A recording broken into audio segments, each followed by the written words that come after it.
Hey, this is Steve Bloom, and you are listening to the Geekcast Radio Network. One last question. What? Harvey dead. Can we trust him? No, we can't trust him because he's Two-Face and he's dead and you killed him and Bane told everyone just leave! Fine. Jesus, Louisa. Does this thing even work? It's new. I'm still getting the hang of it. There it is. There's a button marked down. Oh, one more thing. Tell Alfred to suck it. You are now on the inside of what I like to call the circle of trust. We are all connected in the great circle of life. You know something, Bert? What? I think you and I are going in circles. It feels like we're going in circles. The circle is now complete. When I left you, I was but the learner. Now I am the master. Because it's a circle. Yeah, we heard about the circle. Yes, we're familiar with shapes. Hi, this is Chuck. This is Greg. And this is Dan. And this is Talking in Circles, brought to you by the Geekcast Radio Network, the podcast where love never means having to say you're sorry. This is our 5th episode. We are already up to 5, so that's pretty awesome. How's things going with you guys? Pretty good. Not bad. Getting over a little bit of a cold, so I apologize if I sound nasally or anything, but feeling better, though. Greg, how about yourself? Pretty good. Just dealing with the bitch slap that Mother Nature has provided you after your letter today. Yeah, apparently it did not go over well. You guys got hit by snow in Baltimore here. We actually had like a foot of snow, getting more. So sorry about that. Apparently she saw through my facade and decided to reap even more havoc on the East Coast, at least. So it's a little bit crazy. Though my wife's happy because she got 2 days off, so she's home. And I had to work from home, which is not very fun, honestly. I had 2 laptops going. I had my personal and my work laptop, like going back and forth trying to do things because at work I have 3 monitors to do like what I work on. So I'm so used to that. 2 laptops was not very fun. Do you work at Stark Industries? I wish. Just with the nature of my job, I need a lot of... I compare reports and do a lot of reporting, so it's about like analyzing data and looking at different things. As you can tell, it's very exciting. I know what you mean. I have like 2 screens on my desk, 2 23-inch screens, so it takes up like my whole desk. I only have 1 screen. Sadness. But mine is pretty damn big, though. Yeah. How about the screen? What's that like? Probably just as big.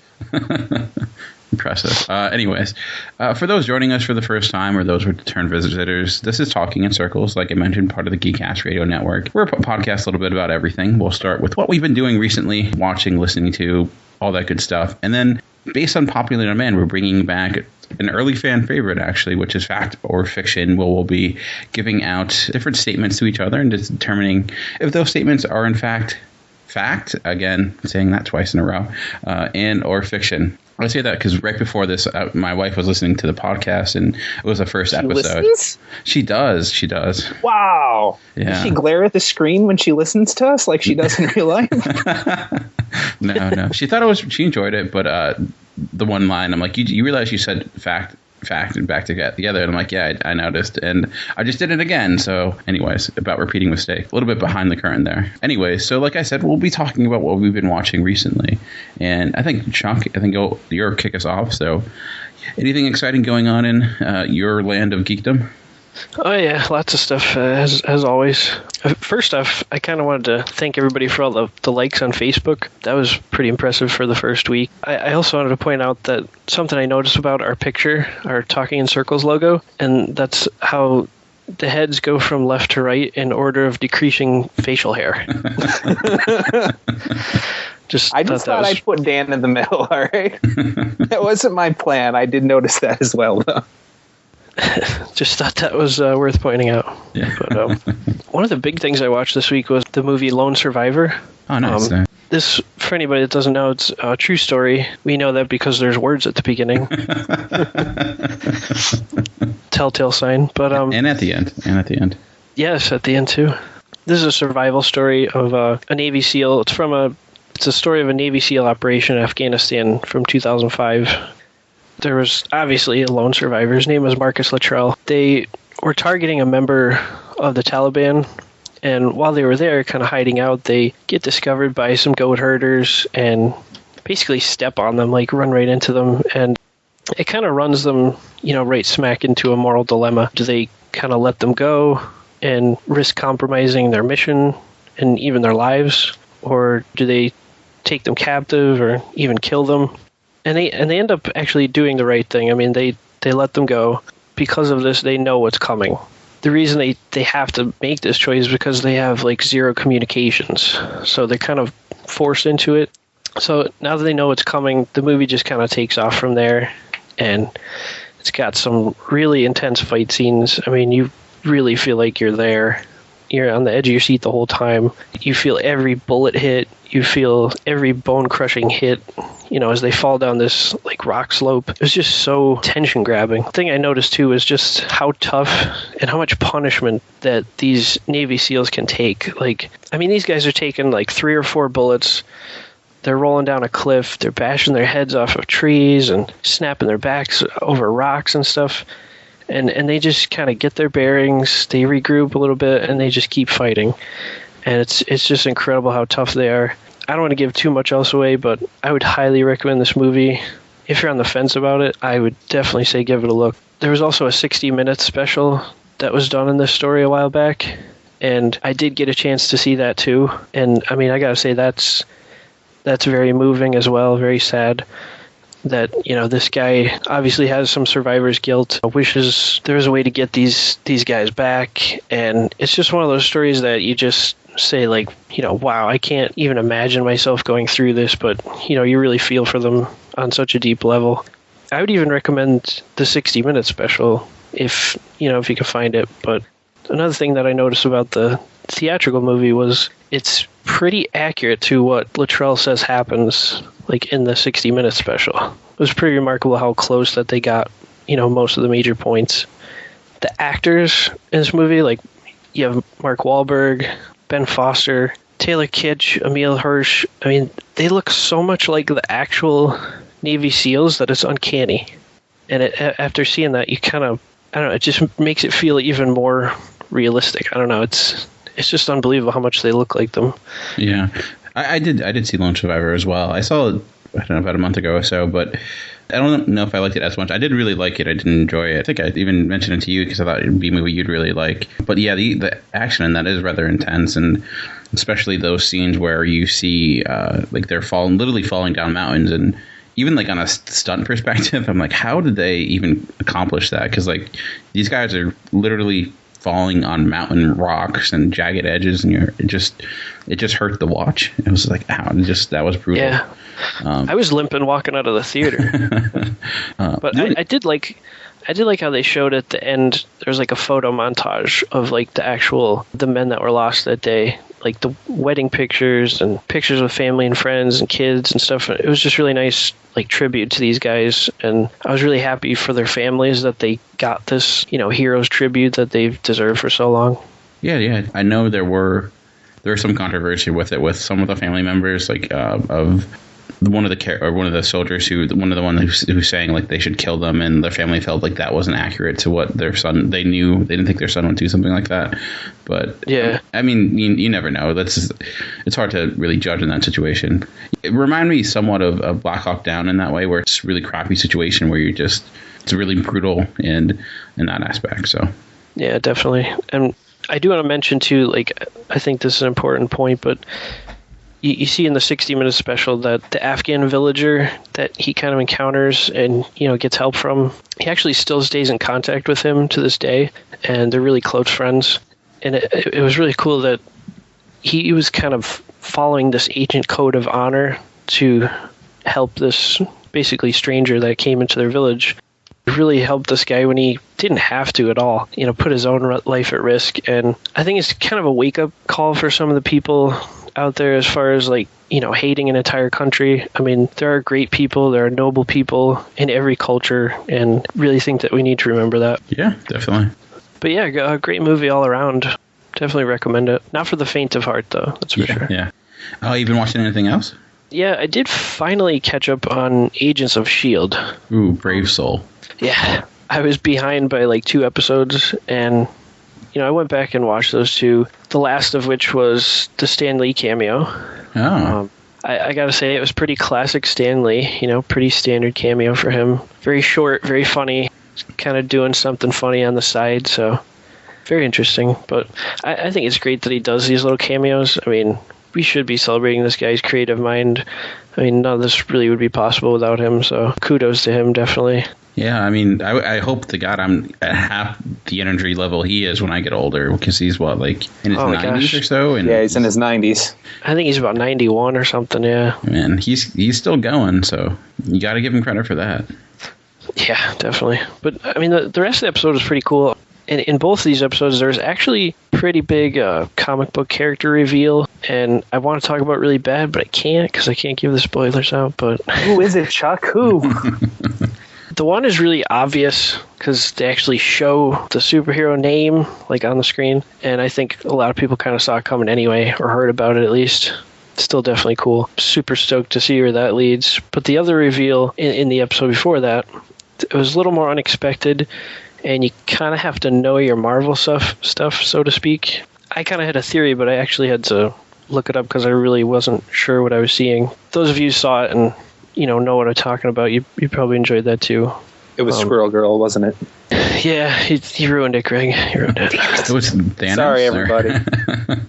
I guess I can put it this way: would it be someone you would think could possibly make his own movie, or no? No, definitely not. It's more minor character, but it's pretty cool. More minor than like Gravitron. That was like in episode 3 or 4. I would put it on the same level. Okay. Somewhere in there.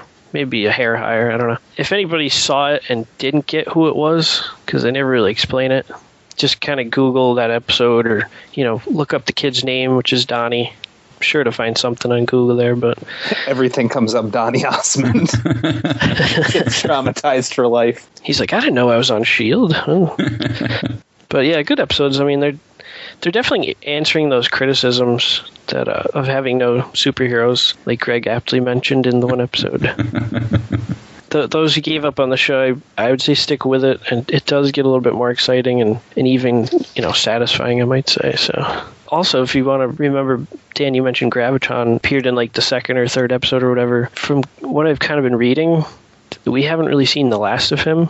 And we haven't seen the last of this other character that they revealed either. So that stuff's going to be coming up. Kind of something to look out for. So, you evil laugh. That was an evil laugh. Sorry. I'm not good at evil. I would be the worst villain ever. It's like You're the happiest villain ever. You're more than happy. Other than that, I did see Walking Dead that finally came back on. Yes, definitely. Long awaited. Couple of months off there. You should see on the Yahoo front page, every other news article is about Walking Dead. It's pretty insane. I think how many people watch that show. I posted it on Facebook, but more people watch The Walking Dead than the Olympics. It's getting like network numbers. Well, you have to have the Olympics with walkers chasing after the Olympians. Well, you know what? In Sochi, they're probably not that far off from that. Chernobyl's not that far away. They have the setting correct. I'm pretty sure once the Olympics are over, like Sochi would be the perfect setting for a zombie apocalypse. So somebody finds a door that's broken through, and they're like, "Oh, this is perfect." And you know what? That could explain what's happening to Bob Costas. Maybe he's becoming a zombie shortly. Oh no! It's a miracle. I'm a zombie. You're saying the well-spoken zombie ever. I think Dan, you mentioned on that Facebook post that there's like over 15 million viewers or something like that. Yeah. I think to kind of reference our last episode, I think people may be taking this too far, actually.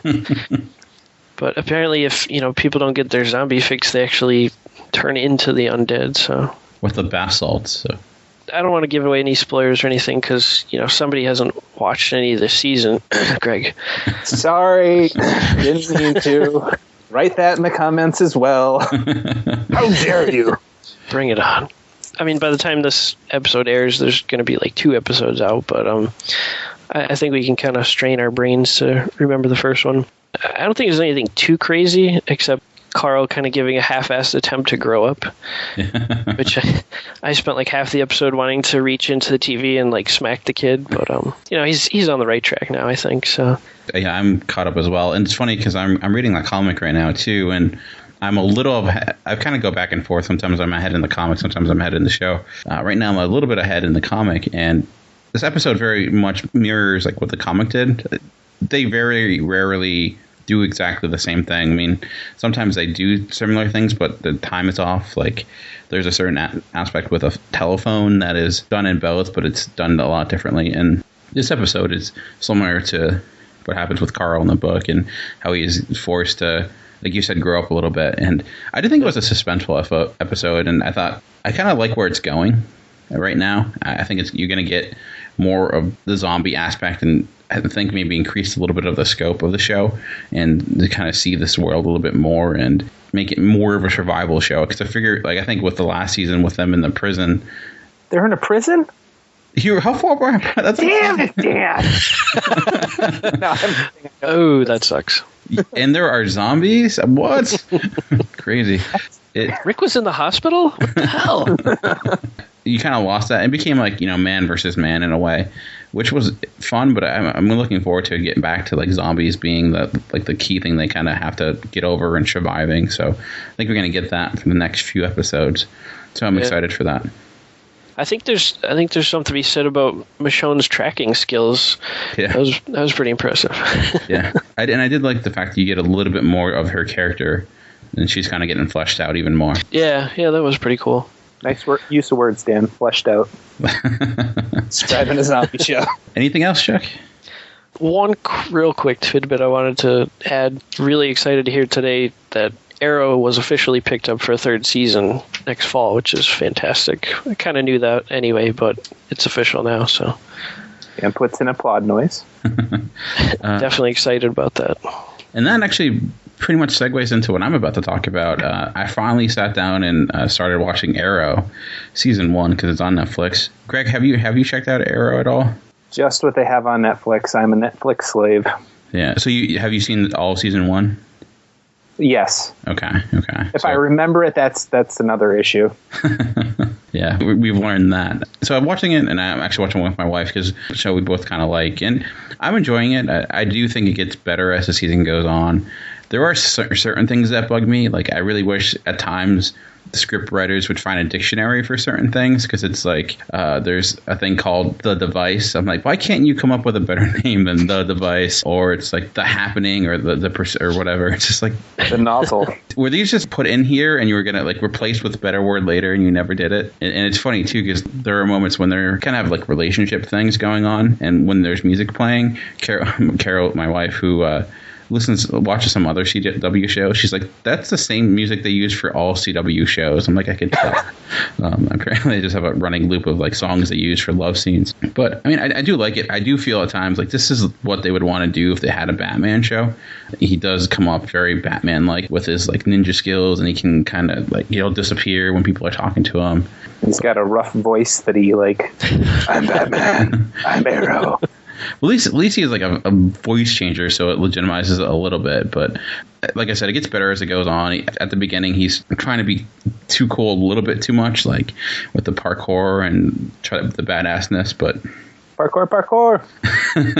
You learn more about his character. I do like that you mentioned it, Chuck, with like the dual storyline. You have like the stuff going on in the island and the stuff going on in the city. How that's going. Some of the hints to the villains in the comics, which are pretty cool, and I think it does bring those characters into that world pretty well. Only thing that other bugs me is like the fact that like they call him like the Hood and the Vigilante.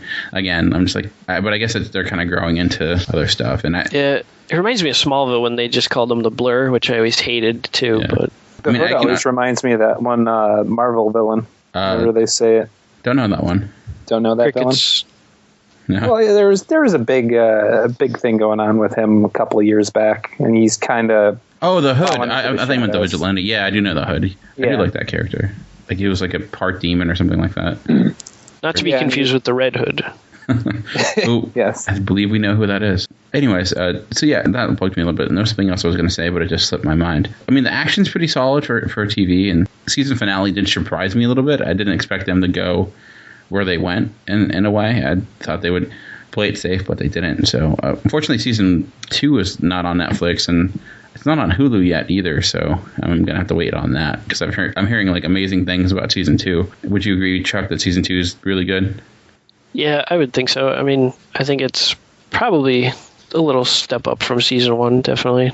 A fun show for sure. I mean, we watched like the entire first season in like a couple of weeks. But the cool thing about Netflix does is when you're watching it, it will start the second episode very shortly after you're done with it, and it skips like the intro and like the music, like so it starts it right at start of the episode, so you don't have to watch the previously on. So you kind of get you don't even realize how much you're watching. It almost feels like just a movie because it transitions so smoothly. So. Before you know it, you just watched like 13 hours of Arrow. You're like, wait, it's Tuesday? Oh, crap. Got a letter from my work. I'm fired because I haven't showed up for the last 3 days. I was wondering what that smell was. Oh, it's me. One thing that left me kind of wanting more at the end of the first season was like, okay, he showed a lot about the island, but like, how does he develop these fighting skills? You know what I mean? Yeah. That's one thing too. I'm like, he was there for 5 years, but I don't know, 5 years is a good amount of time, but to be able to take down like highly skilled like former soldiers who've been training for probably twice that length, you need to give me a little bit more. The good thing is that the island stuff's kind of going in real time even. After the first season, he's been on the island for a year as well. In the second season, it's kind of like, now it's like a year and a half or whatever, so it's kind of keeping with it, in sync pretty good. So I don't know if we have to wait like 5 seasons before we get the full island story or what. It's longer than Gilligan's Island. Hopefully he doesn't get lost. Oh. Well, that's all I've been watching for the most part. Greg, how about yourself? Anything you've been up to recently? Well, I have been reading and not really watching too much. How dare you? That's un-American. I'm sorry. Trying to be educated. Damn. But I kind of went on well, if you call 3 graphic novels a graphic novel reading spree, then I guess I've been on one. But I kind of had a situation with the good, the bad, and the average while reading. I guess I'll start off with the average one. I read Young X-Men, Book of Revelations by Mark Guggenheim. Like I said, it's average for the most part. I really like the covers for that. It's Terry Dodson. He's one of my favorites of all time. But I wasn't a fan of the story overall, but I thought they had some interesting concepts. Like the one villain was able to give people tattoos that gave them powers, which I thought was an interesting concept. But they kind of kill him off, but not really towards the end. So I don't think we'll be seeing him again. But I think that character leads to some interesting storylines later on. If one of the writers can get into that would be interesting. But it's an average story. It stays true to the X-Men lore, dealing with relationships among the team members. Rough patches. Is this a family or not? Should we stay in this team? Is it worth it? The art was really good, but the thing that bothered me about the art is it kind of went through a whole bunch of different artists, so you didn't get that one kind of set artistic vision throughout it. You have multiple artists, but all the artists in it do a really great job, I thought. So that's pretty much that one. Then I guess I should go on to the good, and we'll get to the bad, which will probably be the most interesting one for people here. I recently picked up Super Crooks by Mark Miller, and one of my other favorite artists, Francis Lennell Yu, was on that one. Nice, I like his stuff. Yeah, it's really great, especially the style that he had during this point. He was kind of, I think it was a little bit more, it's sketchy, but not as sketchy as he gets with the Hulk series that he kind of, I think he's still on that at this point. I haven't really kept track of that because I've just been reading X-Men in the regular comics, but it was really great. Mark Miller always hits them out of the park for the most part. He had Kick-Ass. He's the one that started up the Ultimates, which I haven't really gotten into, but that's because I'm kind of a stickler for the original stuff. But he did Wolverine, Enemy of the State, Agent of S.H.I.E.L.D. And for the Superman fans out there, he did Superman Red Son, which I might actually check out since it's him, and he's been doing really good on a whole bunch of different stuff. I think you would like that, actually.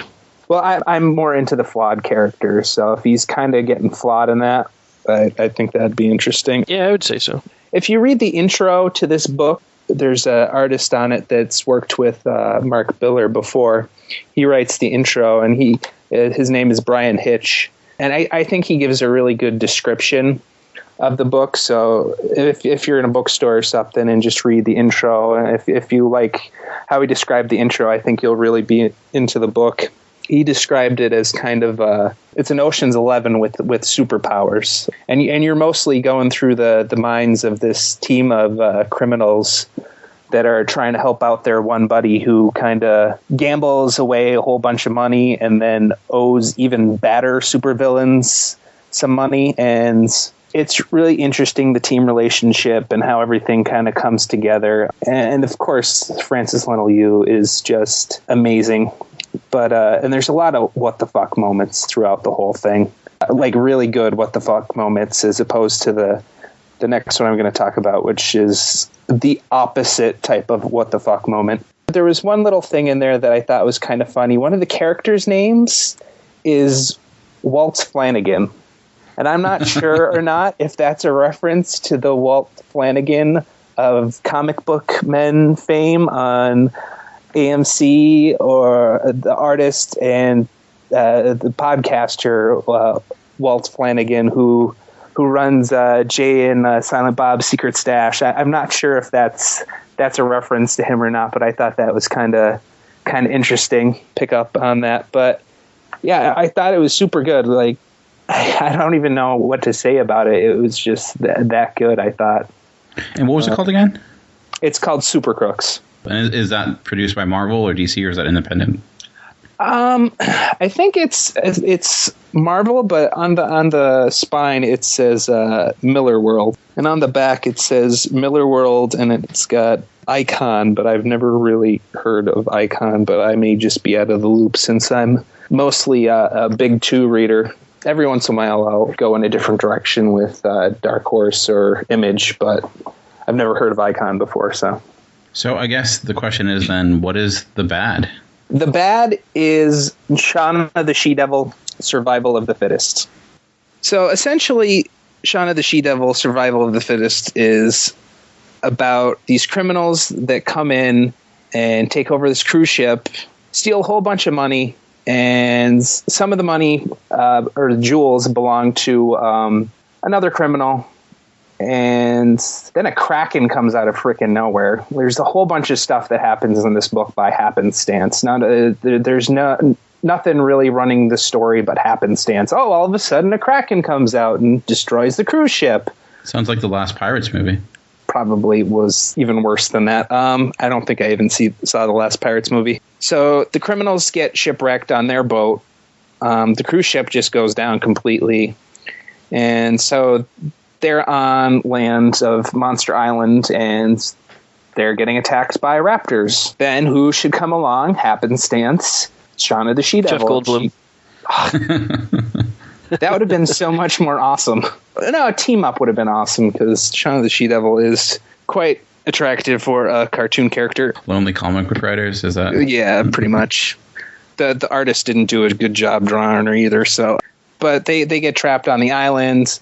You can't stay on the beach, she tells them, so she moves them out to her place, and then all of a sudden the criminal that wasn't on the boat but his money shows up and tries to come after them, and it's just like, oh, and now we're in this cave with Nazi treasures, and all of a sudden... Did you say Nazi treasures? Yes. They don't even really... the author doesn't really explain, like... They show up, and all of a sudden, everybody knows that they're in some old Nazi temple. There's no... Even the artist doesn't really give you cues that you're in a Nazi temple. I think I saw one of the bird symbols that the Nazis were using back in the day, and that's about it. And it's in the bottom corner, really small. The artist... It wasn't great work by the artist. All the images are like the people in the scenes are very small, and it feels like it should be more of the background art in a normal comic book. And there's not enough depth. It's all pretty much the same light on everything, so it doesn't give you any depth of field. There's not a lot of darker colors in there. And then he also messes up the proportions of characters, too. The last page of issue number 1 in it, the one main guy in it, he's standing looking out at Monster Island, and it's a weird angle, and then it makes it look like he has a really long torso and really short legs, which was weird. Was it Rob Liefeld doing the drawing? It kind of felt similar to that. Got the same kind of style, except he's not drawing weird feet.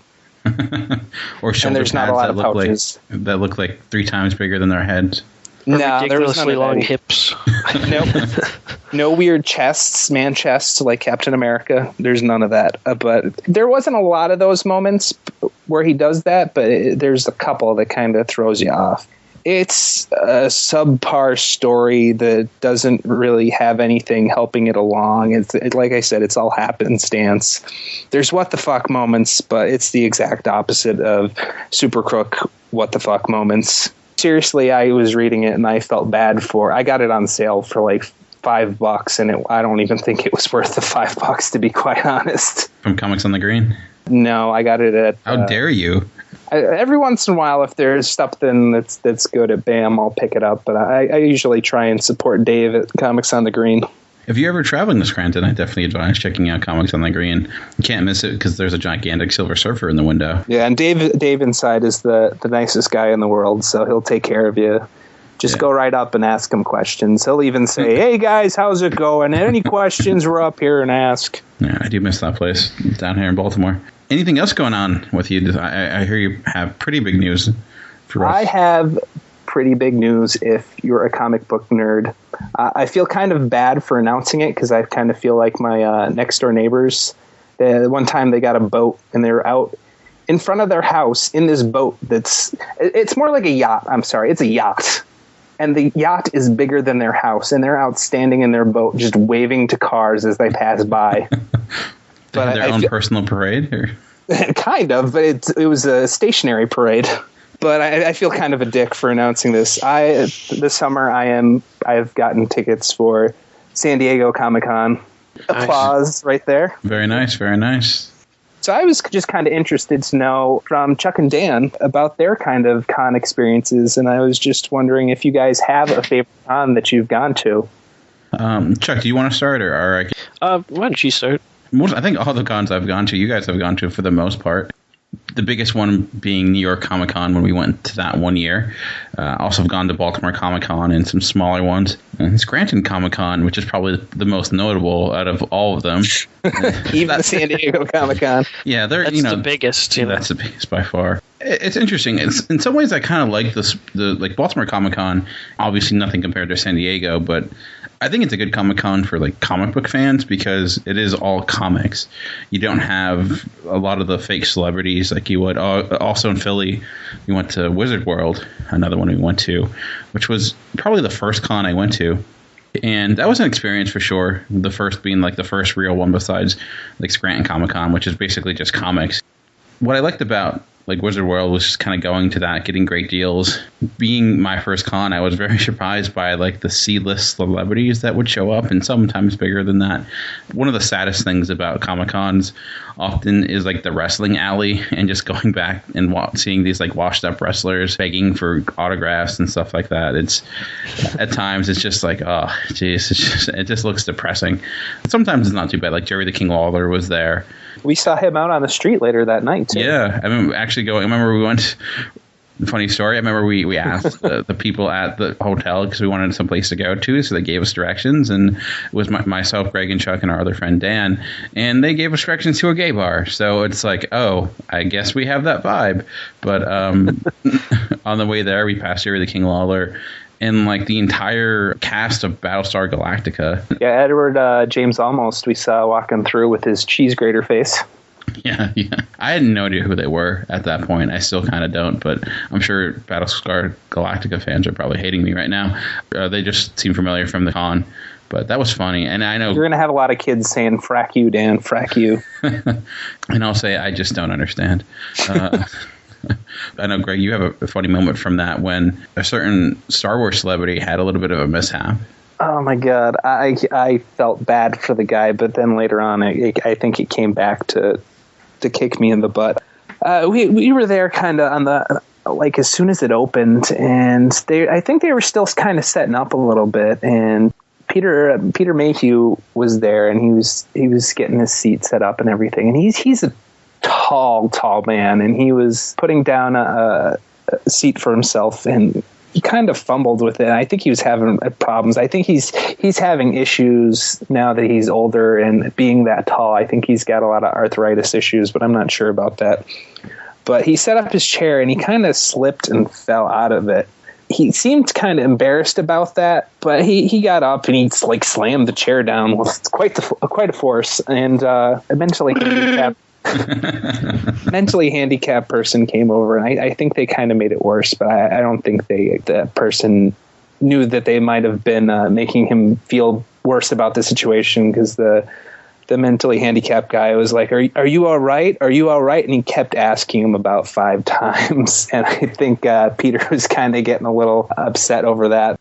Later on, I went over to him when I thought he would have been calmed down, and I purchased a headshot, not of him himself, but with him with the Chewbacca gear on, and he signed it and everything. And you have to pay for the picture and everything. I don't think you had to pay for the autograph, but he told me the price, and I didn't exactly hear him, so I just put money down in front of him, and he seemed to get upset at that, because he came, I think I put $30 down. He goes, I said $20. And I was like, sorry, easy fix. I'll just take the 10 away. And he got a little gruff with me. I was kind of surprised. Did he rip your arm out of its socket? No, thank God. I think he could have, with the way he slammed the chair down. But I was kind of happy to get away from him. So that experience kind of has made me not like to go over towards the celebrity side of cons. I kind of stick more with the artists and the people selling comic books. But I did have a good experience with Max Brooks, the author of World War Z and the Zombie Survival Guide. I got him to sign a whole bunch of stuff, and he was just great. So.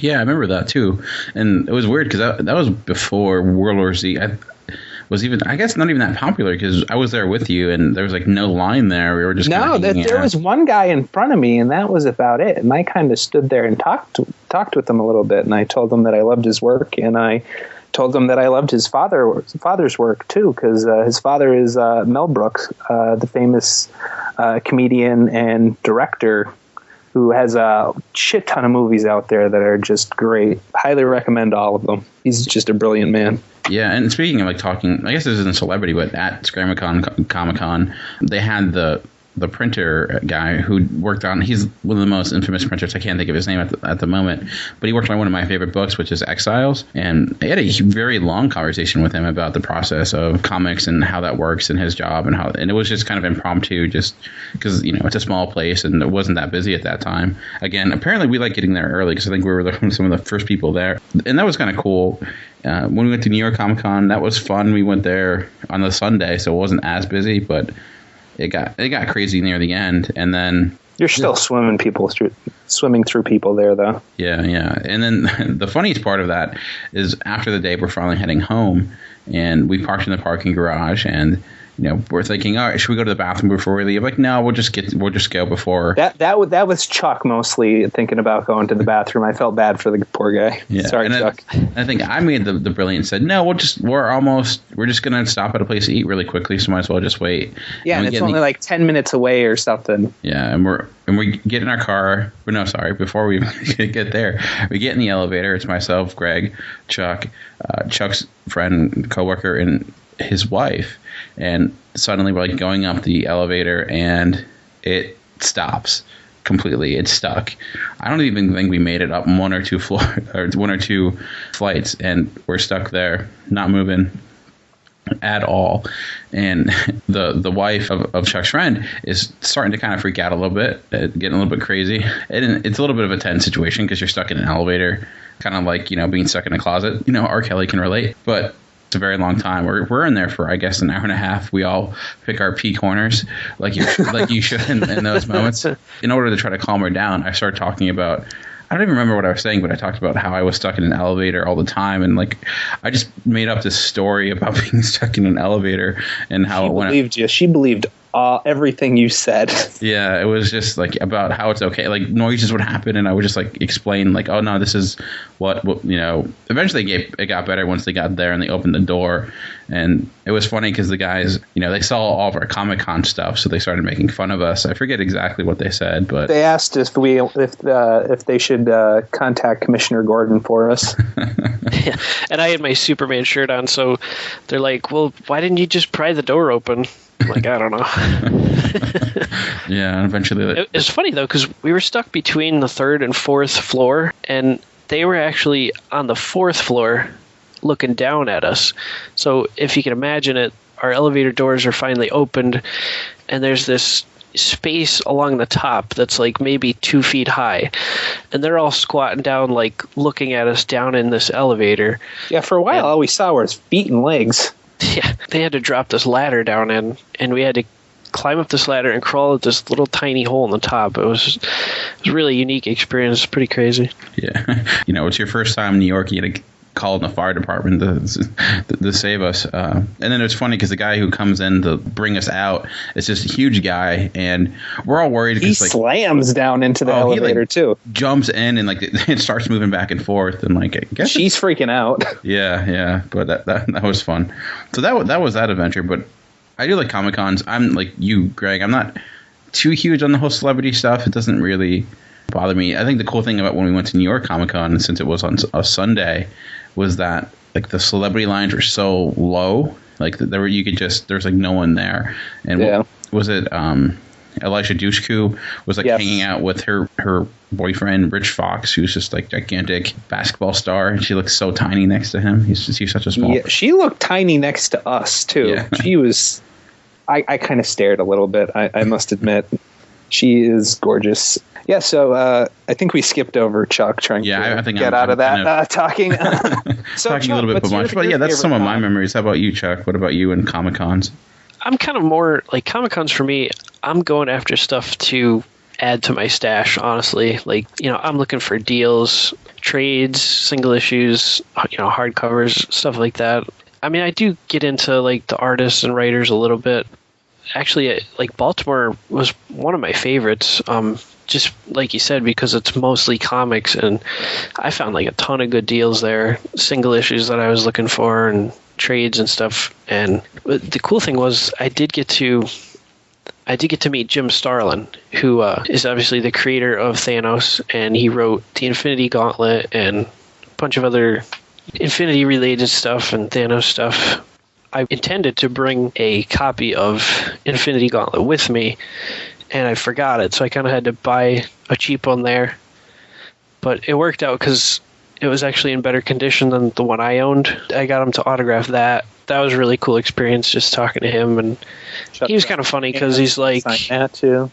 What was that, Greg? And he was kind of funny. He's like, "Oh, Infinity Gauntlet, first one of these I signed this weekend." Because with the popularity of Avengers and everything, just everybody wants Thanos stuff signed by him. And I know, I'm probably one of the few or I'm not one of the few at all that has a signed Infinity Gauntlet, by Jim Starlin. But it means a lot to me just because it's one of my favorite characters and stuff. So pretty cool. That's the difference. There's people I think who go to Comic Con just because they want, almost like a financial meeting. They're looking for great deals or something like that, or they're looking to make money. But I think when we go, I think we're just looking more for a good time and to find stuff. Yeah, absolutely. I mean, and the other good memory I have is, I think you mentioned the Wizard World in Philly. I actually got to meet Lou Ferrigno from the Hulk TV show back in the 70s, and that was actually pretty cool. I think Greg got to meet him too. Yes, and I noticed. He has a huge hand. I know, and I think we both commented on how kind of weak his handshake was for such a massive guy. It was like shaking a dead fish. That's the equivalent. It's not wet or scaly, but it's the same kind of meat feel that he had to his hand.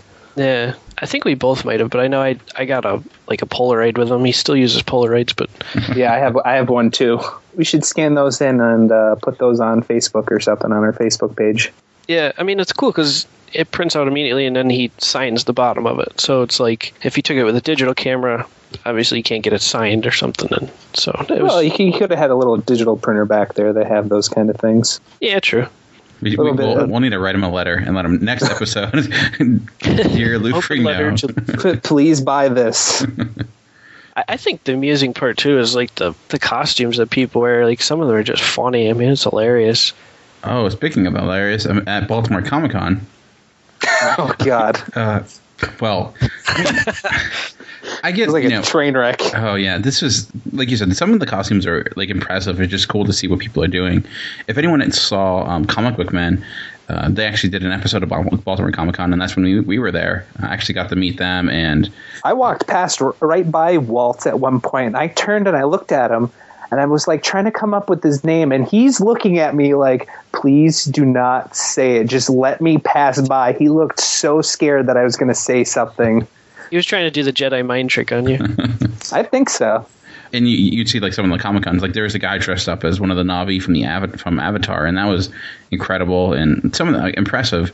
But there were times when people just, maybe their intention was there, but it just did not work. Specifically, we were coming back to Comic Con. I think we went out for food, and I forget. I think I stopped to get hand sanitizer or something, and I'm walking, and I see this guy, and all I see is that he has no shirt on, and he's, I would say, late 50s, 60-ish. Big guy, like gut wise, not the best in shape. The way, he was a little further away from me. It looked like he had no pants on, and I thought he was walking around naked. But it was nearly that bad because he had, I guess he was cosplaying as Tarzan. I don't know, but it was just this tiniest loincloth that, and everyone around was just staring in disbelief.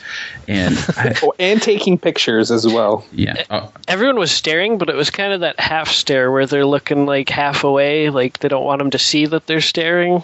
But everybody in the room was staring at him. and I think you both were looking at me, waiting for my reaction because we saw him first, and we turned around to watch you. I'm like, your face was the best. I'm like, what? And is this really happening? It was just so awkward, and more power to the guy. The Baltimore Comic Con is in the middle of Baltimore. It's like in a high populated area, so he's like walking the streets like that. It's a concrete jungle. Yeah. I'm just saying, if you're cosplaying, cosplay smart. If you have cellulite, do not do a slave Leia outfit. Or just, I'm just glad he didn't drop his wrist bracelet thing. Yeah. So. I got to pick this up. I could not imagine trying to ride next to that guy in the subway. It's going to be awkward for everyone. You talked about the costumes, and that just came back in my mind. It's one of those things that'll scar you for life.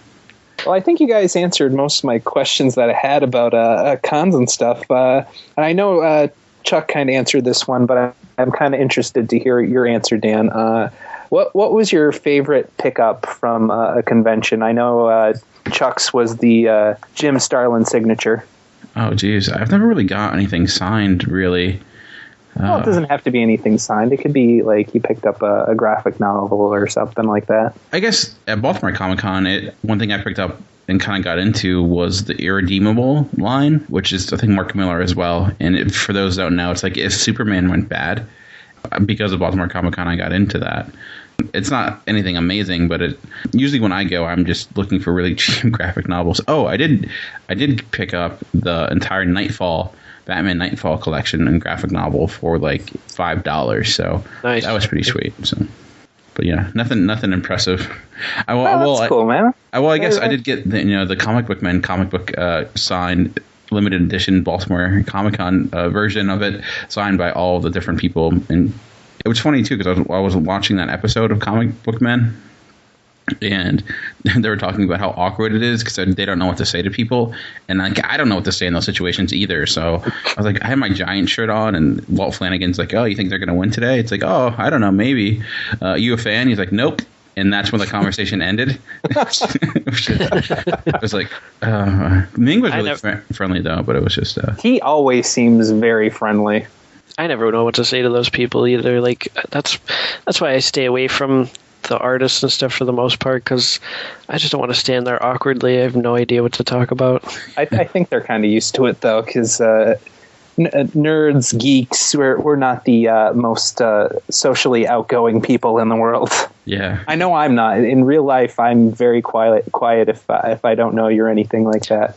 Well, I know. I mean, I could talk to them about some stuff, but I feel like they've heard it a million times. You know what I mean? Like, oh, what's it like to draw pictures?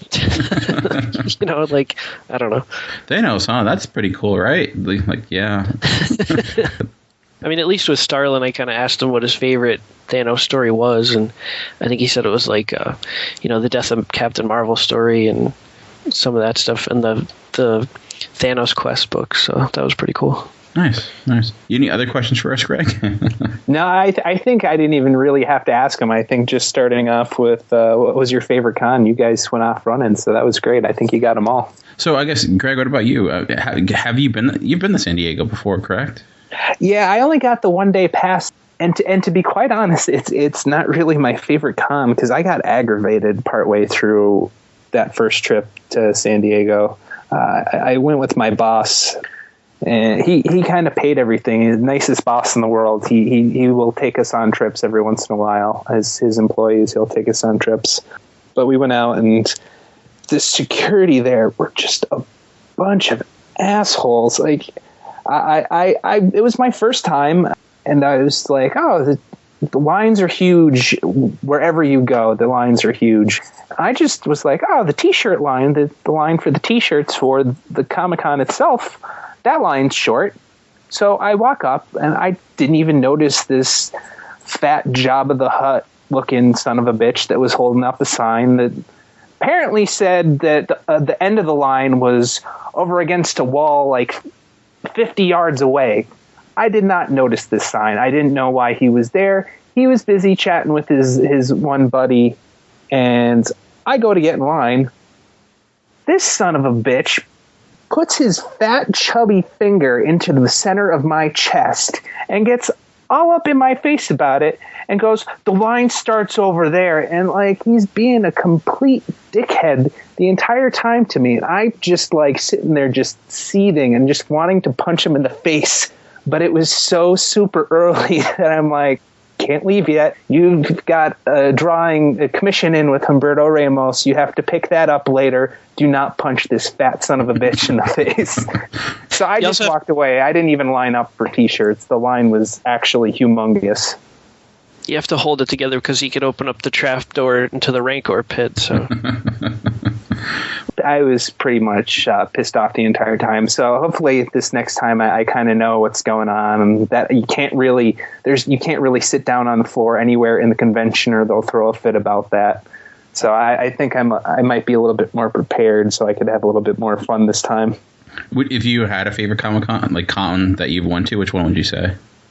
I kind of had fun at the Baltimore one, to be quite honest. I was there with you guys. We didn't have to really worry about hotels because we just kind of stayed at your house, and that was kind of great. I just, like, we're used to the area and everything at this point with visiting you, and I think that's my favorite. And you got a pretty good, not find there, but you picked up some pretty sweet stuff. Yeah, I got X-Men, the first volume. I got issue number 3. And what else did I get at Baltimore Con? Oh, I got a sketch by, I'm not sure whether it's George or Jorge Molina. He did an awesome Rogue sketch for me that I kind of pre-ordered. Kind of sent him an email through his DeviantArt page, I believe, and ordered that and came to the con and picked it up. And it's pretty freaking sweet Rogue drawing that I got from him. So. Yeah, it is pretty awesome. So maybe you could scan that too, and I could throw it on the Facebook page as well. Well, I'll just send you a link. I'm on comicartfans.com, so you can check out all the art pieces that I've actually had time to put up on there. There's not many, but I will do that. So anything else before we take a break? No, I think I'm good. Chuck? All right. Yeah, I'm good.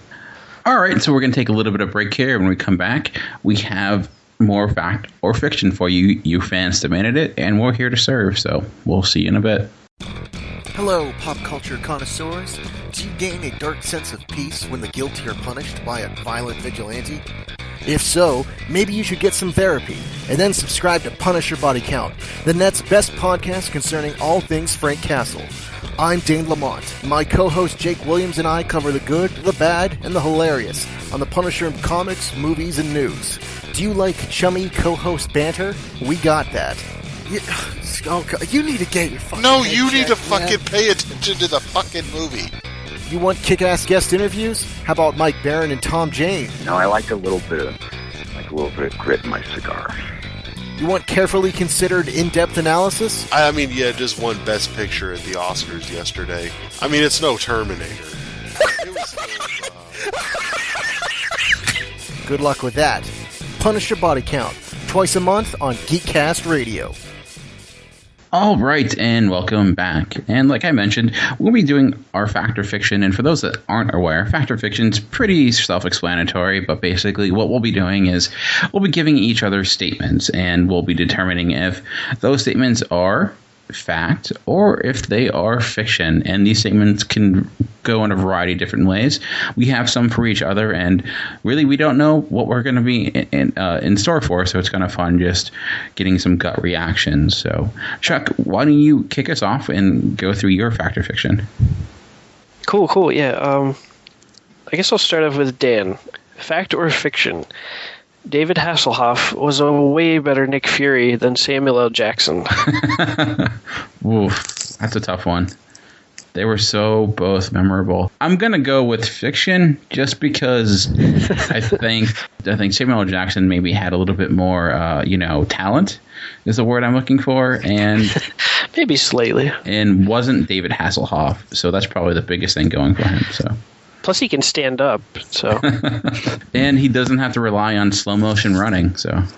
Okay, let's shoot back over to Greg now. Greg, fact or fiction? Fact. The Birdemic movie is worse than the 90s made-for-TV Fantastic Four movie. Birdemic is worse than Fantastic Four movie? Yeah. I'll say fact, because I thought... we watching it all together, I thought we got more laughs out of watching the Fantastic Four made-for-TV movie than we did Birdemic, even though Birdemic was still a freaking awesome time watching that with you guys. Yeah, it's kind of our own, how did this get made? Yeah, that's before we podcast, though. It was just, But I was sitting on the couch with Carol going, what the hell are you guys watching? Yeah, that's not... And of course she walks in, for those who've seen Birdemic, I think she walked in during the infamous love scene at the motel, and it's like... Where she's got dirty feet. Which is the most awkward love scene of all time, but... No, the most awkward love scene is the Asian girl that's wearing a bikini. Oh, yeah, that's true. So, Greg, on to you. What are your fact or fiction? All right, Dan... Jennifer Lawrence is the best actress of the past 5 years. Wow. So like someone who's broken out in the last 5 years. Wow, that's a good question. As of right now, I would probably say fact. I stumped him, everybody. He stumped. I would say fact. I think there's some out there, but like her range is pretty incredible. I mean, she's done stuff since like Winter's Bone, where she really kind of showed her talent. And I mean, she has a comedic side. She's done kind of everything from the big, huge hit like with Hunger Games to stuff with Silver Linings and winning an Oscar and getting nominated again. So, yeah, and she seems like a really cool person. So, just like in her interview, she seems kind of true to life. And I would go fact on that one. See, I got one here for Chuck. We're going full circle on this one, Chuck. Comic Book Men is a good portrayal of comic book stores and comic book nerds. I don't know. I think I'm going to go fiction. I don't know. I don't really like that show. I don't know why. I mean, I'm probably going to have a lot of people disagree with me on that, but I really don't care for the show at all. Don't really watch it that much, so I don't know. I guess I'd say fiction.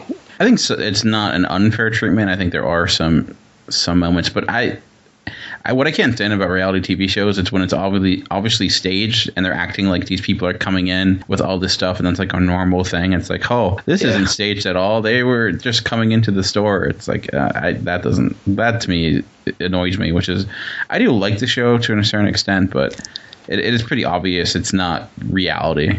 On to me, I guess I'll throw it right back to you, Greg. And I know you're a James Bond fan, but I'm not sure who you think the best James Bond is. So my question to you is Roger Moore had the best career as James Bond? Fact or fiction? Fiction, Sean Connery. My list goes Sean Connery, Roger Moore. Then it gets a little dicey here towards the end for me. I'm not the biggest fan of Daniel Craig. It was a different type of movie, the first one that he did, than the regular Bonds. And like you've all noticed from the other episodes, I'm kind of got a nostalgic factor going on, and it didn't really leave me nostalgic at all. So I'd put him at fourth. Third, I think, is I lost his name. It just vaporized from. God, no. Or Lazenby? No, they're tied for last, I think, even though I haven't seen the Lazenby one, but I just know it's atrocious, and he's just goofy looking. I'm looking for Pierce Brosnan? Yes, thank you. Pierce Brosnan, I think, is my third. I'll probably get a lot of comments on that, like I do for the Superman thing, but I enjoy hearing the comments, so write them below, people. So what would you, like, what is GoldenEye then the best James Bond movie in your eyes? Not GoldenEye, Goldfinger. Yeah, that one's pretty. Like I said, I like any of Connery's older Bond movies are right up there on my list. So I always get them out of order and everything, but Goldfinger is pretty much on top of my list. I would say it's up there. All right. On to you, Chuck. Hold on, I need to get ready for this one. So. Oh, God, what's going to go on with this one? Harvey Dent, can we trust him? Fact or fiction? I say we should trust him, except when he becomes Two-Face, and then we should not trust him. For those that don't know what that's in reference to, I'd advise checking out Pete Holmes' Batman skits, which are endlessly hilarious, and they always have the line, Harvey Dent, can we trust him? And they're always really funny, so that's what that's in reference to. Especially the Penguin one. That's probably my favorite out of all of them. With Patton Oswalt? Yeah, Patton Oswalt playing the Penguin. It's a good time. It was pretty perfect, actually, for a funny Penguin skit. Yeah. If like they had a show that was like the 1960s Batman show, he'd be perfect for that role. So, all right, we're going full circle here, Chuck, and we're back to you again. Alrighty. Guess I'll go with Dan here again. Fact or fiction? Magneto is the most interesting Marvel villain. Fact or fiction? What's hilarious about this is I also had this on my list of questions. Great minds. It's funny. That's funny. I would say, without a doubt, that's fact. Not even in Marvel. I think he's the best comic book villain, bar none. Nice. A lot of it is the fact that he is a very sympathetic character with his background being a Holocaust survivor. His motivations are there, and he rides that line of villain and hero. He goes back and forth at times. It's not necessarily that he's a pure villain. I mean, at times he goes crazy and he destroys cities, but I think he's more so, in a way, he's a villain to certain people, but to certain people he's a hero, which I guess you can say about a lot of people, but I don't know. I think he's a very realistic take, and he's not just out to destroy the world. He's out to make the world better for a certain group of people that he feels fit. So yeah, I completely agree. Kind of agree with you on that one. I think Thanos is the coolest villain, but I think, like you said, just the background of Magneto, you kind of sympathize with him. I really think he is the most interesting. Okay, back over to Greg. If a Deadpool movie was given a proper treatment, Ryan Reynolds would actually make a great Deadpool. Fact or fiction? Fact. I think he's got witty repartee, and I think he's got the right. Well, I can't really say look because his face isn't all beat to shit and scarred, but I think he's got the right feel to him. Like, You touch his muscles, he feels like a Deadpool. No, that's not right. I'm not sure what to take from that at all. If I was going to go gay, I'd go towards Ryan Reynolds. You know what? I could see that. Right? You guys would make a cute couple. Right? I would totally love to go for his look in Blade Trinity. That'd be awesome. I got off the question though, but yeah, I think if they stayed a little bit more true to the character instead of the garbage they gave us in Wolverine Origins, I think it would be pretty great. And I almost said gay there again. Are we tapping into something here, Greg? No. By the way, I'm not gay. I totally love women. Fact or fiction? You have a Ryan Reynolds poster on your wall right now. No, I do not. I have took a little too long there. I have Blink-182 on my wall as a poster, and I have the wave off the coast of I forget where it is, but it's one of my favorite art prints. And I have what's his name? Ryan Reynolds? No, not Ryan Reynolds. Damn it, Reynolds Ryan. Shit, he was on SNL. Died of a drug addiction. Chris Farley. No, further back than that. He had National Lampoon. John Belushi. Yes, thank you. With the college shirt on from the National Lampoon movie. Greg, we don't care. We are your friends. We love you. Okay. No, I love the ladies, and I have nothing against gay people. By the way, no, of course, nothing at all. I've had a bunch of friends in college that are gay, and they're freaking awesome. So, but yeah, as you were saying with the Deadpool movie, I mean, I remember when they cast Ryan Reynolds as Deadpool, and we were all kind of like, yeah, that fits really well. And then we just got crap when they, came out with that movie.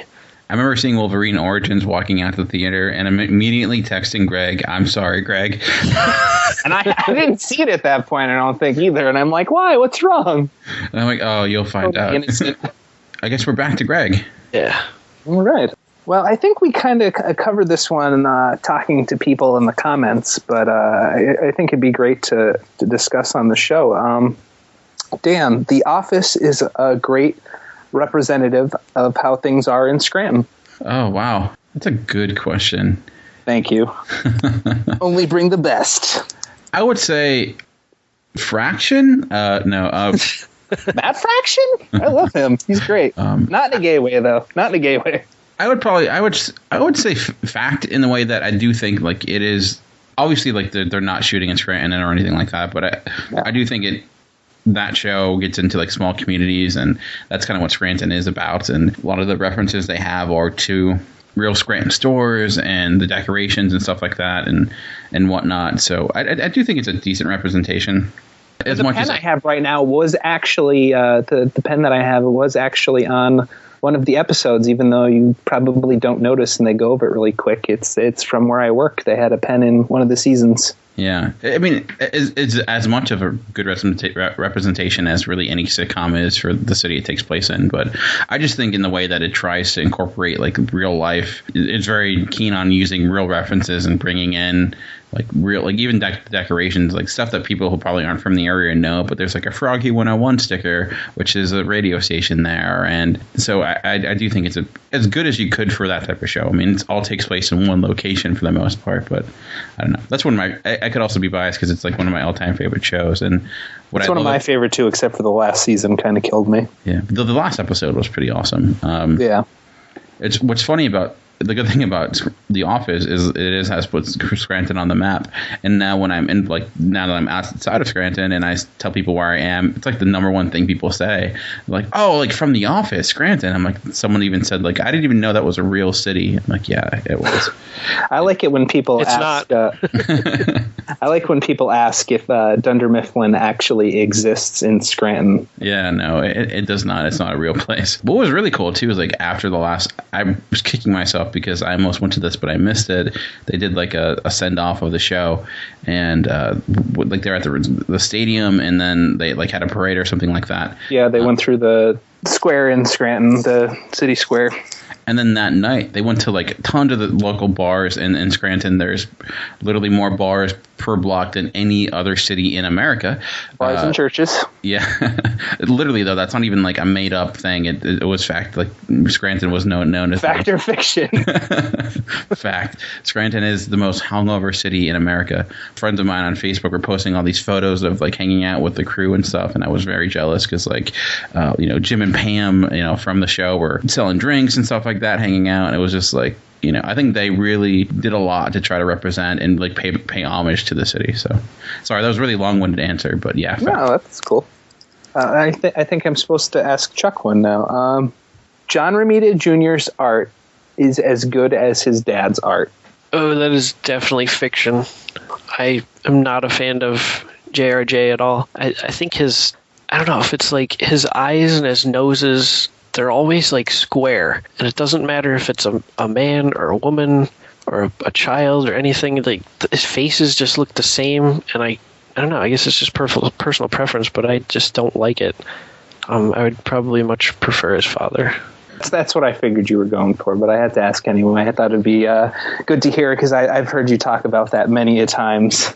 Yeah, I used to be a fan of his, and then his art hasn't progressed or gone off onto a trail. Like if you've watched Francis Lennell Yu during his younger runs, it's a lot different from how it is now, and I don't think you see Junior's art really progress at all.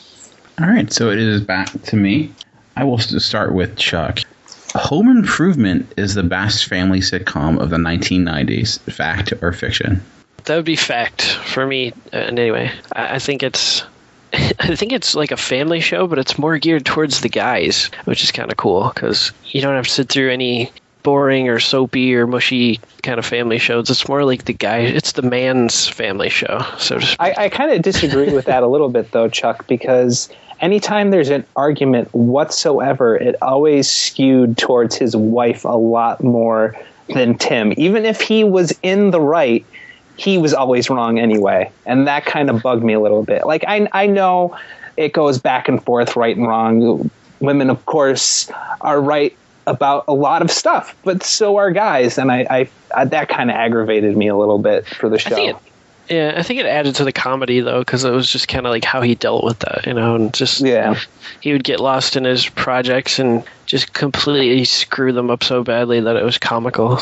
I don't know, funny stuff. I love that show. I can watch that. He was definitely right on a couple of those episodes, but my favorite episodes of those were the man's kitchen, the man's bathroom. Oh, those are definitely the best episodes. I totally agree. And that and the Halloween ones. They had some really good Halloween ones too. Yeah. And the Christmas ones where he's trying to set up the lights and he's trying to outdo everybody. Yeah. Yeah, definitely. Good times. All right, Greg, you talked about Stephen King last week, so I thought I would ask you this. And hopefully you read this book, otherwise it will not work. But The Shining is Stephen King's best book, fact or fiction? I haven't read it. I haven't seen the movie, but I have watched the documentary about The Shining.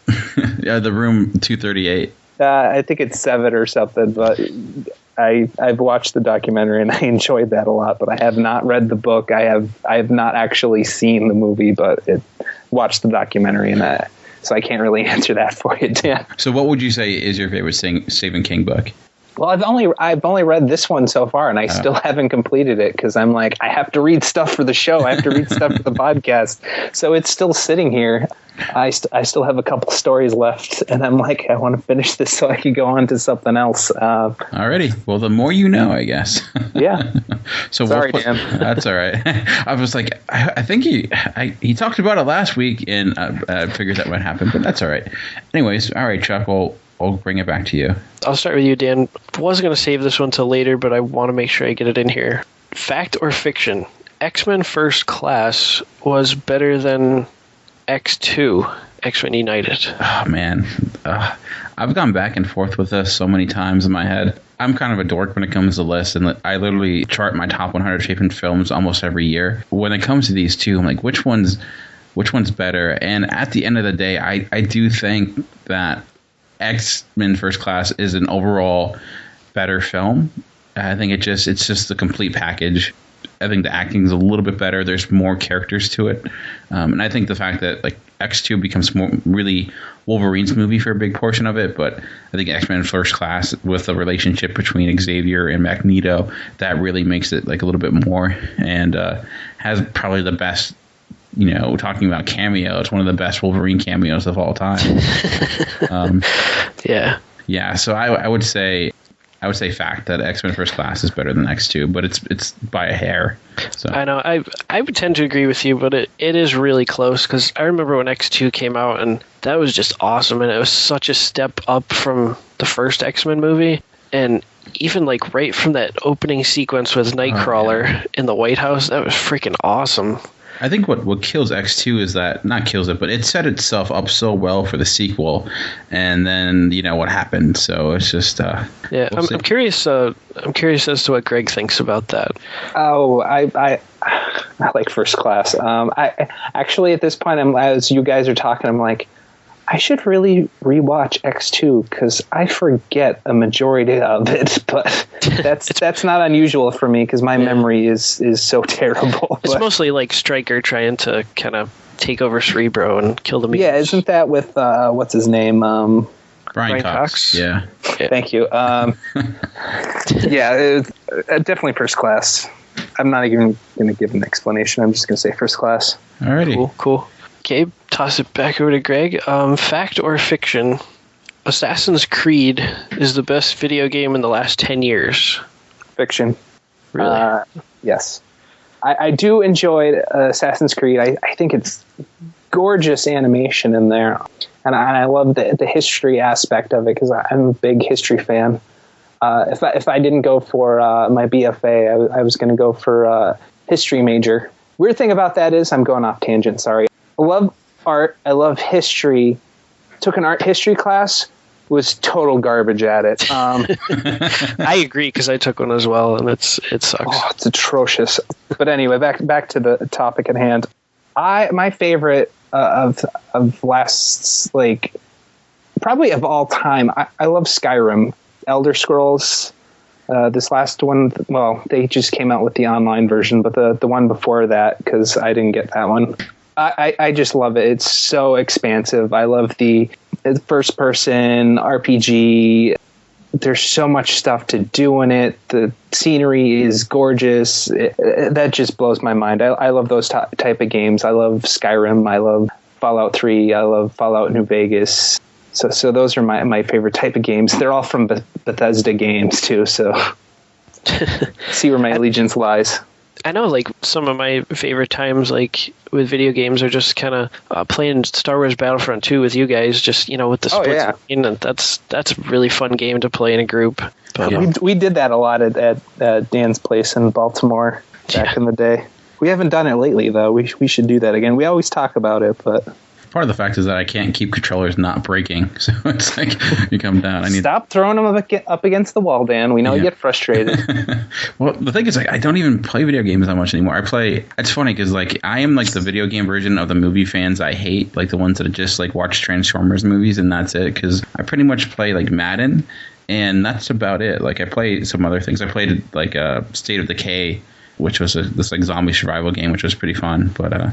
When I hear like people say, "Oh, I played 8 hours and I'm like 30% done," I'm like, I can't do that. That's Skyrim. Yeah, that is Skyrim, Dan. Yeah. I fear that hole that I can get dragged into. So I already take up enough time with movies. So that's why I like Madden, because you can get in, play a quick game, and get your fix, and then you don't have to kill your entire night. Yeah. I've destroyed many a night. We're back to Greg again. So. All right. And I'll toss this one out to Chuck. And I think this is one that Dan will probably answer too. But the monkey ape version of the Beast is the best version. I guess I could have said simian version, but... Of the Beast? Of the Beast, yes. So like the newer... Marvel's kind of X-Men. Like the newer comics, then, kind of? No, that's more of the cat one. But he's got a weird thing going on now where I'm not sure what kind of creature he's supposed to be. I'm just kind of getting your feel of whether you like the cat version better or the monkey version better. I don't know. I guess I definitely don't like the cat version. I really love the 90s version. I don't know. I think that's the monkey version. That's more of the monkey version. So your answer is fact, Chuck. That would be fact, because I forgot the order at this point. But I figured you did. I do it all the time too. I'll go fact on that too. I hated the cat beast for a very long time, but I kind of grew to love it with Joss Whedon's run in X-Men, Astonishing X-Men. And I kind of like it now, but I do prefer the 90s version. I think it looks a little bit... I think he has a better muscular structure, and I don't know. I prefer that look. I prefer usually anything from the 90s. I don't know why I'm obsessed with that, but... It's probably because that's when you grew up during. Yeah. It explains the parachute pants, so... I know a lot of hardcore older comic fans strongly dislike the 90s, but that's when I grew up, so I'm kind of fine till that time. So I guess the next one's for you, Dan.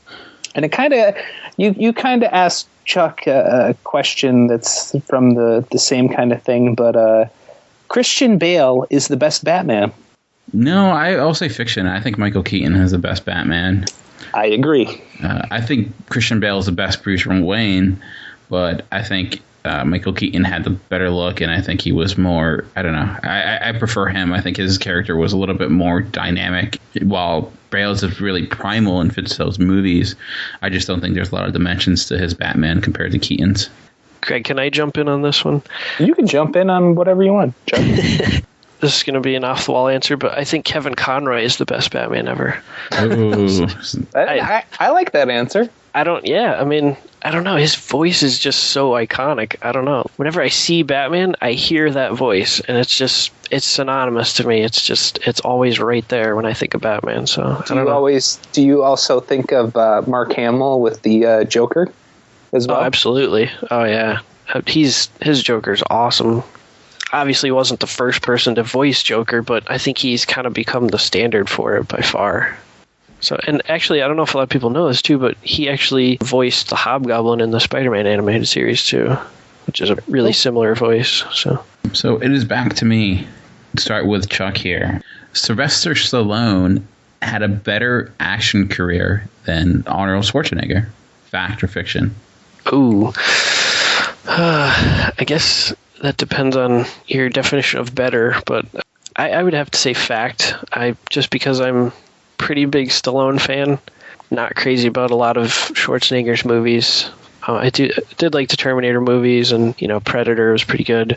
I think Stallone was probably, I don't know, I guess you could say more successful with franchises, mostly because of Rocky and First Blood and stuff like that. And now he's kind of the leader of the Expendables group. I guess I would say fact. I would say Stallone probably. On to Greg. Hulkverse is Marvel's only good direct-to-DVD movie. Fact or fiction? The Hulkverses? Yes. I enjoyed the Ultimate movies that they put out. The problem I have with the Hulkverses is I thought the Hulk versus Thor story, I wasn't... It was interesting, but I thought the Wolverine side of that was better. And I'm trying to think of all the other movies that they had out. They had the Iron Man one. They have the Doctor Strange one, which I'm trying to remember if I saw or not. So that probably falls below it then. Well, they had the two Ultimate Avengers. They had the Iron Man, like you mentioned. They had the Young Avengers one, which was like the that little one kids. Was awful. I saw that one. Yeah, I guess I agree with that. I really like the Hulk versus Wolverine part of that, but that's two of my favorite characters going against each other. And they had, I think his name's Nolan North, who did the voice of Deadpool in that, and I thought that was a really good version of Deadpool, and he's also one of my favorites. I was just going to say I could probably agree with that. That's definitely one of Marvel's best animated. Pretty good. They also did a lot of great things with trying to certain scenes to look like comic book covers from back in the day, so that was pretty neat too. All right, I guess we'll make this the last round, but Chuck, want to bring us around one more? We'll start with you again. Sure. Let's see. I guess I'll go with Dan first here. Dan, settling the long-time debate once and for all. The original Die Hard movie is in fact a Christmas movie. Fact or fiction? It's not just a Christmas movie. It is the best Christmas movie, so that is fact. Good answer. Okay. And then for Greg, we got a real short one here. Greg, fact or fiction, Greedo shot first. No, I shot first. Good answer as well. Fiction. You can't even make me answer that. If I was hoping to stir up a little bit of, controversy there. Well, now that it's my turn, I have a Star Wars question for you. In the prequel trilogies, Darth Maul is the best character. Oh, wow. That's really tough for me. I know. He's your favorite. Yeah, he's definitely my favorite villain, but I do like Obi-Wan a lot.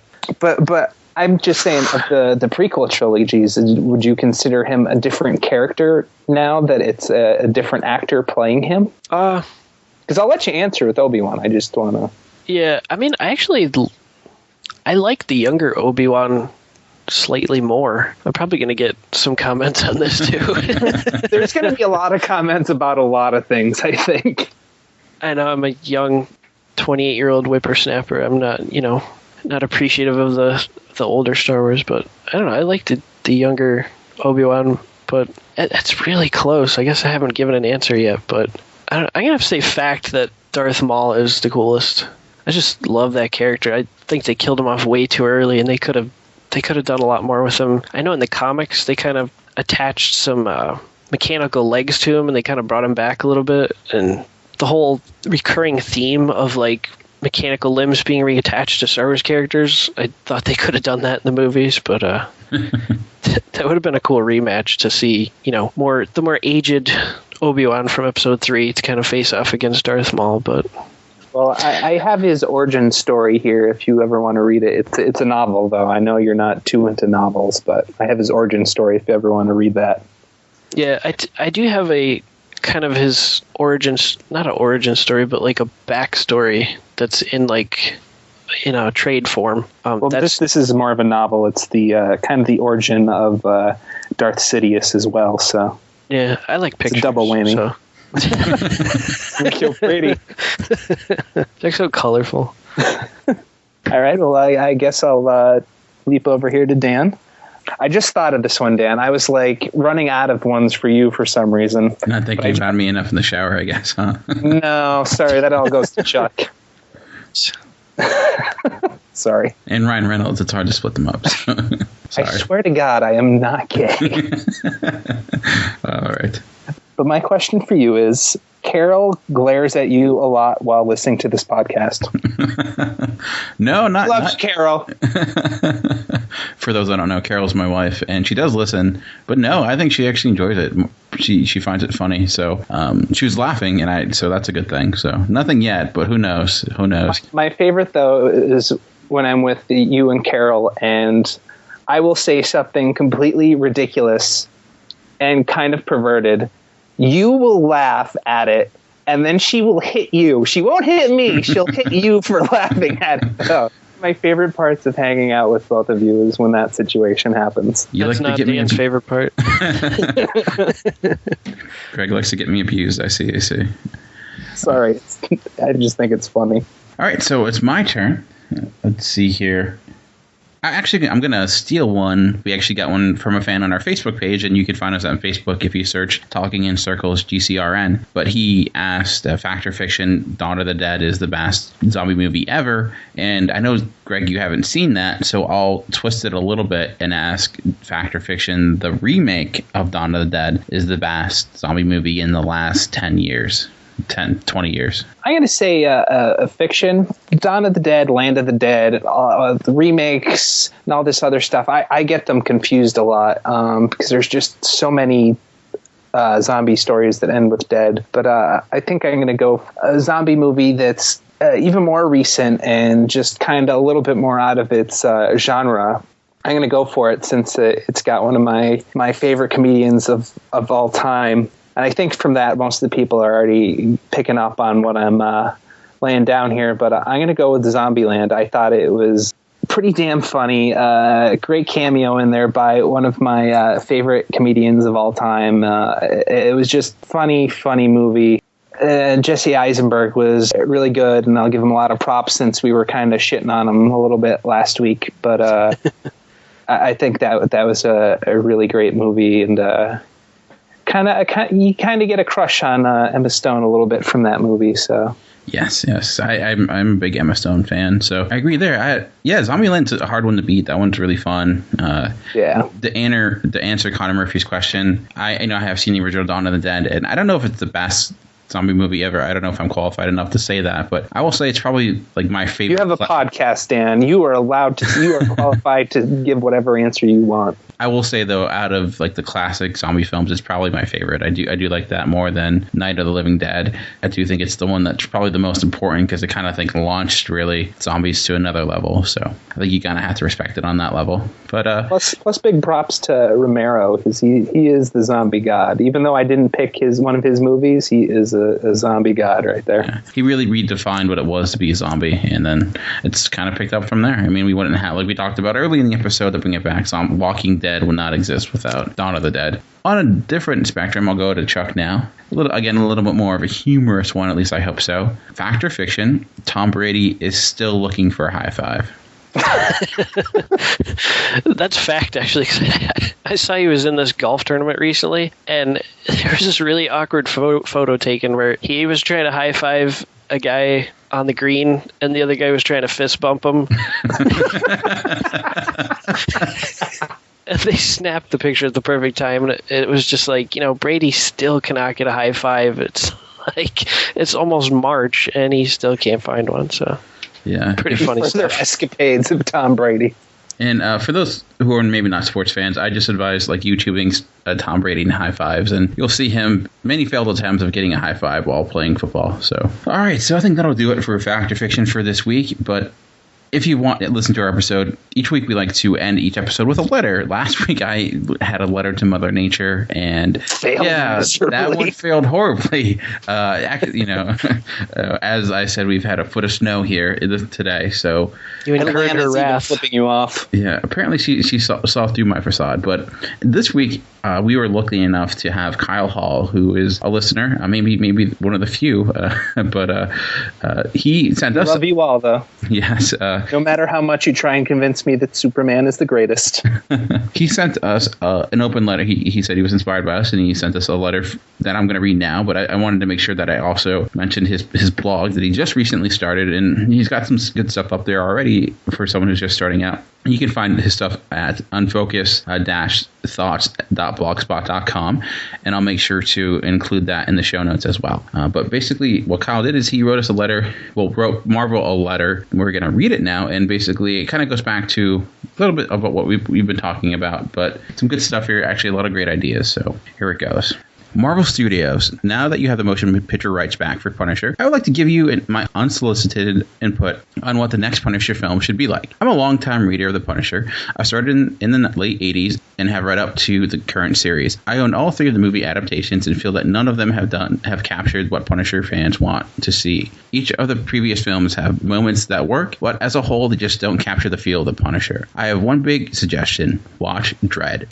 Dredd is the film the Punisher films should have been. I like the grittiness of Dredd, but more importantly, I like the simplicity of it. It's not an origin, it's a day in the life of Judge Dredd. There's no world-ending catastrophe to be solved, no origin to be retold, just a day in the world he lives. I would love to see a Punisher film do the same type of thing. Years after Frank's tragedy, one day in his life as the Punisher, one mission that's borderline impossible, just like the one day before, and like the one tomorrow will be. One day to show what kind of life he lives, the choices he has to make, the raw reality of what he has to endure by choosing the path he has chosen. He's too far gone to ever be normal again. There is no tomorrow, no bright future, only the next mission, and that's all it needs to be. Recently, filmmaker Mike Pecci made a gritty short film called The Dead Can't Be Distracted based on Greg Rucka's run on the Punisher comic. He released a trailer, and this fan film seems to be in the direction the film should be. You, Marvel Studios, sent Mr. Pesci a cease and desist order. He has been told this film can never be released. I think instead you should watch the film, see what he brings to the table, and possibly look at the filmmaker like him to revitalize the film life of the character. My only other suggestion is to add the Punisher to the Hell's Kitchen-based Netflix series that you have been planned. Let him be a recurring force of nature that interacts with Daredevil, Luke Cage, and the other characters that will appear in those planned series. Keep him in the shadows, keep him gritty, and more importantly, give him the respect he deserves. I and many fans out there love the Punisher and just want to see the character done right. Maybe the fourth time is the charm. Carl Hall. and you can follow Kyle on Twitter. He's at MarvelZombie616 on Twitter. And like I said, and his blog, I'll make sure to mention that in the post as well. And if you would like to send us a letter, there's someone you would want to write to, there's many ways you can get in contact with us. You can send us an email.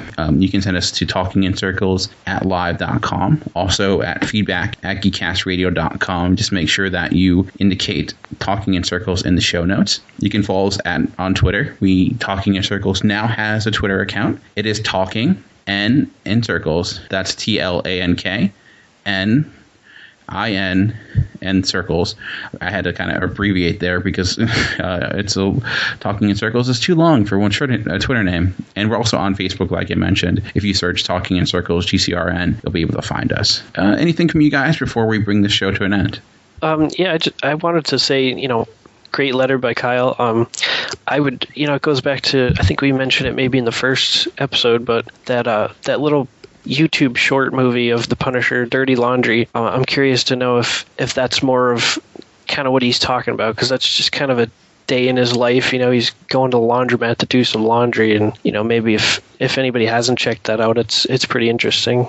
Yeah, and I agree with him saying Punisher would be great in that series. I think also Punisher would maybe even be served well in a TV series. I think he's a character, like we said, you don't really need to do his origin or do an entire episode or a movie on his origin. It's pretty straightforward. So plus we've seen it twice already, so yeah. I think we got it.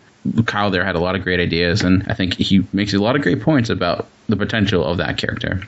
I would also like to mention, if you are a Punisher fan, there is a Punisher-based podcast on Geekcast Radio called Punisher Body Count, and that you may want to check out as I go through all the Punisher books that are currently in print, and you can catch that at geekcastradio.com.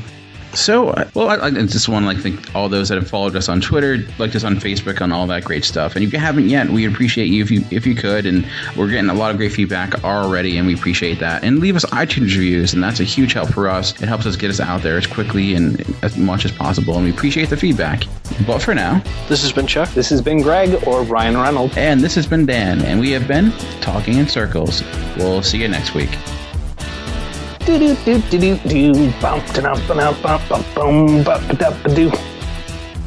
to say how long I'm going to keep that going. Not very long.